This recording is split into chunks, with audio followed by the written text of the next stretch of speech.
ఫ్యామిలీకి ఎంత ప్రియారిటీ ఇస్తాను అనేది నేను ప్రత్యేకంగా చెప్పనవసరం లేదు.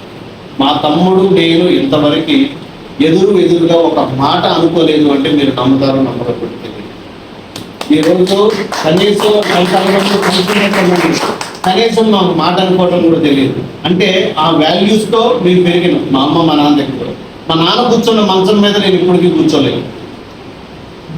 అంటే నేను ఇదంతా ఎందుకు చెప్తున్నానంటే అట్లాంటి వ్యక్తి వచ్చి వెస్టేజ్ నాకు ఇచ్చాడు.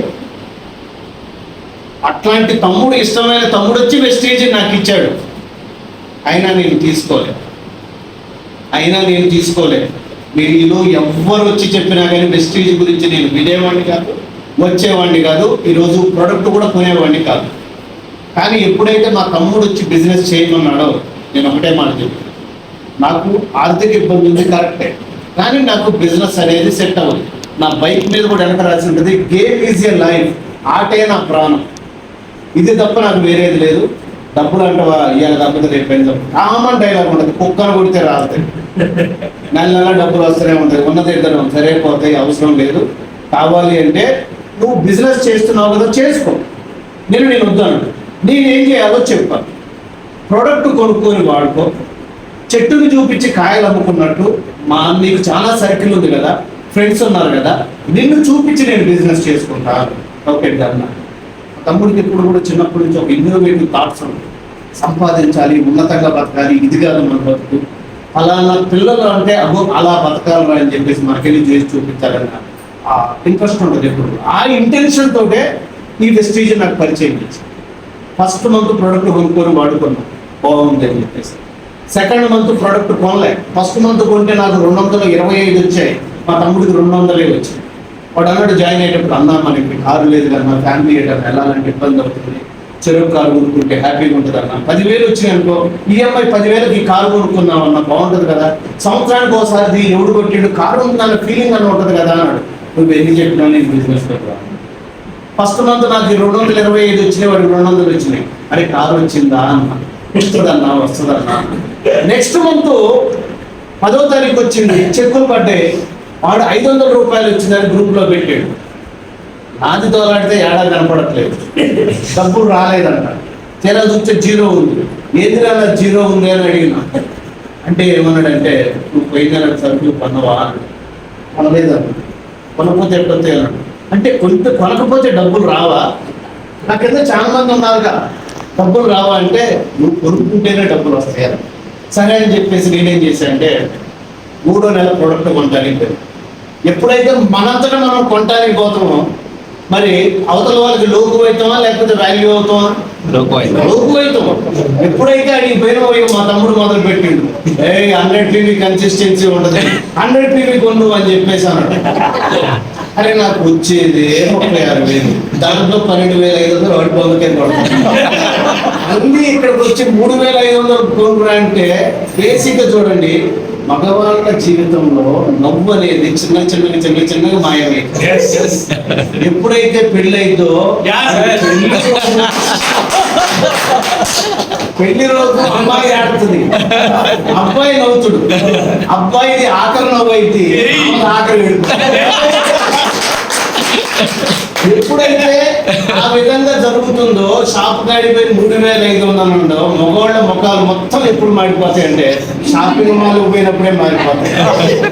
ఆమె చీర తెస్తుంటది, చీరను చూడరు, ఆమె చూడరు, బిల్లు ప్రైస్ పెరుగుతున్నా కొట్టి మన మొహం మారిపోతుంది. ఎప్పుడైతే 3,500 పెరిగినాడు, ఇక చాలే మావాడే అది బాగుంటుంది వదినా, అది బాగుంటుంది వదినా అంటాడు. అది అంటున్నాడు, ఇక చాలే కొన్నంత వరకు రా అని చెప్పేసి 100 PV కొన్నాం. ఆ మంత్ నాకు 500 రూపాయలు వచ్చాయి. 4th మంత్ లో మా తమ్ముడికి 15,834 రూపాయలు వచ్చాయి. ఆ రోజు ఇంకా చెక్కు రాలేదు. ఆ రోజు ఉదయాన ఇంట్లో అన్నం తింటూ సంథింగ్ ఏదో అడిగారు. అడిగినప్పుడు నేను డబ్బులు లేవు అన్నా. అంటే అప్పుడు స్టార్ట్ అవుతుంది కదా, ఆడవాళ్ళకి తెలిసిన తర్వాత ఏది పోయినా మళ్ళీ ఆడికే వస్తుంది కదా, మనం పోగొట్టితే వస్తుంది కదా. కట్టలేవుగా, వాడు 5 లక్షలు కట్టడానికి అయితే వస్తాయి, వాడికి షూరిటీ పెట్టడానికి అయితే వస్తాయి, మాకు తీసుకురావడానికి వచ్చేసరికి దొరకకూడదు. ఏది గొడవ అంటే అది ఎక్కడ కూడా మొదలు పెడతారు, అన్నం పెట్టి మంచినీళ్ళు పెట్టి మరీ మొదలు పెడతారు. సార్ మామూలు అప్పుడైతే పాలన కూడా జరుగుతుంది. నెక్స్ట్ ఒక్క నిమిషం Objection, hold on. ధైర్యం ఏంటంటే మేడం రాలే అసలు ధైర్యం అది సార్ నోట్లో దాంట్లో ఎట్టుకు సార్ అప్పుడైతే సమయస్ఫూర్తిగా దొరుకుతామన్నారు పూర్తి బాధ్యత వహిస్తాం. సో ఆ టైంలో ఏం జరిగింది అంటే ఇక కొంచెం ఆర్గ్యుమెంట్ జరిగిందనే చెప్పాలి. అన్నం సగంలో వదిలేసిన తర్వాత మా వాడు చెక్కు పెట్టాడు, 15,000 రూపాయలు చెక్కు పెట్టాడు. ఇప్పుడు ఒక రియలైజేషన్, నాకన్నా చిన్నోడు, వాడు కానిస్టేబుల్, వాడికి టైం ఉండదు యాక్చువల్గా. కానిస్టేబుల్ పొద్దు నుంచి సాయంత్రం వరకు 24/7 డ్యూటీ ఉంటాడు. ఏదో దొరికిన 1 గంట 2 గంటల సమయాన్ని ఉపయోగించుకొని 15,000 రూపాయలు సంపాదిస్తాడు. నీకు సాయంత్రం 4:30 టైం అయిపోతే 4:45 అయిపోతే యాక్చువల్గా నువ్వు ఖాళీయే, కానీ కావాలని నీ అంతా నువ్వే 6-6:30 దాకా ఉండి పిల్లకాయలు ఆడిపిస్తున్నావు. మిగతా టైం చేసిపోయి ఫ్రెండ్స్ దగ్గర 9-10 దాకా గడుపుతాను. ఒకసారి నిన్ను నువ్వు ఆలోచించుకొని నన్ను నేను ఆలోచించుకో. ఇదే టైం చేసుకొచ్చి వెస్టేజ్లో పెడితే అదే 15,000 రూపాయలు నీకు వస్తే ఈ 12,500 ఈఎంఐ వెళ్ళిపోద్ది కదా, నీ జీతం నీకు ఇంటికి వస్తుంది కదా, ఫ్యామిలీ హ్యాపీగా ఉంటుంది కదా అన్న ఇంటెన్షన్తో స్టార్ట్ చేసినటువంటి బిజినెస్ వెస్టేజ్లో.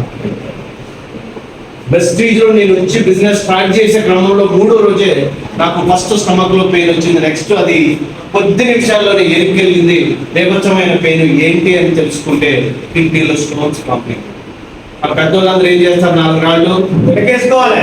దానికి ఏమన్నారు, నేను పెద్ద ప్లేయర్లు కదా అని వెనక్కిచ్చిన, జారి లోపల పడ్డాయి. ఇటు 2 పడ్డాయి, ఇటు 2 పడ్డాయి, 4 రాళ్ళు పడ్డాయి. ఇటు 4 mm, 5 mm, ఇటు 10 mm, 11 mm. ఈ 4 రాళ్ళని ఆపరేషన్ చేద్దామని పోతే ఆయన అన్నాడు కదా 3 days తర్వాత పెయిన్ కిల్లర్లు ఇస్తాను అప్పుడు దాకా అన్నాడు. కానీ మా తమ్ముడు దీంట్లో ఉన్నటువంటి kidney health, flax oil, ganoderma 3 supplements ఇచ్చాడు. 3 రోజుల తర్వాత నువ్వు వెళ్ళు కాదనట్లేదు అని చెప్పేసి ఇచ్చాడు. ఇది వాడుతూ అక్కడికి వెళ్ళాను. 3 రోజుల తర్వాత ఆపరేషన్ చేయడానికన్నా ముందు మనకి ఏం చేస్తారు, టెస్ట్ చేస్తారా, స్కానింగ్ చేస్తారు.